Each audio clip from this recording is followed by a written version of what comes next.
ಏನು ಇವತ್ತು ರಾಜ್ಯದಲ್ಲಿ ಕರ್ನಾಟಕ ರಾಜ್ಯ ಅತ್ಯಂತ ಸಂಕಷ್ಟವನ್ನು ಎದುರಿಸ್ತಾ ಇದೆ. ಕರ್ನಾಟಕ ರಾಜ್ಯದ ವಿಶೇಷವಾಗಿ ಮಲೆನಾಡು ಮತ್ತು ಪಶ್ಚಿಮ ಘಟ್ಟದ ಪ್ರದೇಶದಲ್ಲಿರುವಂಥ ಭಾಗದ ರೈತರು ಜನ ಸಂಕಷ್ಟವನ್ನು ಎದುರಿಸ್ತಾರೆ. ಕೇಂದ್ರ ಸರ್ಕಾರಕ್ಕೆ ಸುಪ್ರೀಂ ಕೋರ್ಟಿನ ಗ್ರೀನ್ ಬೆಂಚಿಗೆ ಕರ್ನಾಟಕ ರಾಜ್ಯ ಸರ್ಕಾರ ಏನನ್ನು ಮಾಡಿಕೊಡಬೇಕಾಗಿತ್ತು ಅಂತೇಳಂದರೆ ಲ್ಯಾಂಡ್ಸ್ಕೇಪಿಂಗ್ ಮಾಡಿಕೊಡಬೇಕಿತ್ತು. Cultural landscaping and natural landscaping ಅಂತ.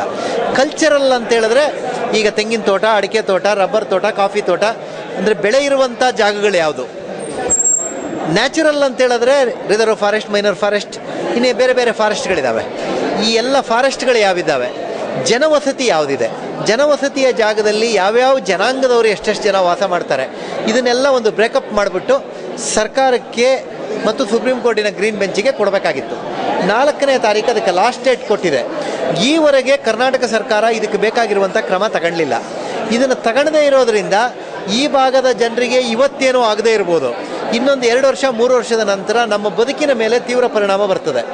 ನಮ್ಮ ಜನವಸತಿಯ ಜಾಗದ ಒಳಗಡೆ ಮರಳು ತೆಗಿಯೋಂಗಿಲ್ಲ, ಕಲ್ಲು ತೆಗಿಯೋಂಗಿಲ್ಲ, ಏನನ್ನೂ ಮಾಡೋಂಗಿಲ್ಲ, ಸ್ಪ್ರೇ ಮಾಡೋಂಗಿಲ್ಲ, ಕೆಮಿಕಲ್ ಉಪಯೋಗಿಸೋಂಗಿಲ್ಲ. ಈ ಥರದ ಸ್ಥಿತಿ ನಿರ್ಮಾಣ ಆಗಿಬಿಟ್ರೆ ನಮ್ಮನ್ನು ಬೈ ಫೋರ್ಸ್ ಮೂಗಿಡಿದ್ರೆ ಬಾಯಿ ಬಿಡಬೇಕನ್ನೋ ಥರದಲ್ಲಿ ನಾವು ಇದನ್ನ ಜಾಗನ ಪುಕ್ಷಟ್ಟೆ ಬಿಟ್ಟು ಹೋಗುವಂಥ ಸ್ಥಿತಿಗೆ ಮುಂದೊಂದಿನ ನಿರ್ಮಾಣ ಆಗಬಹುದು.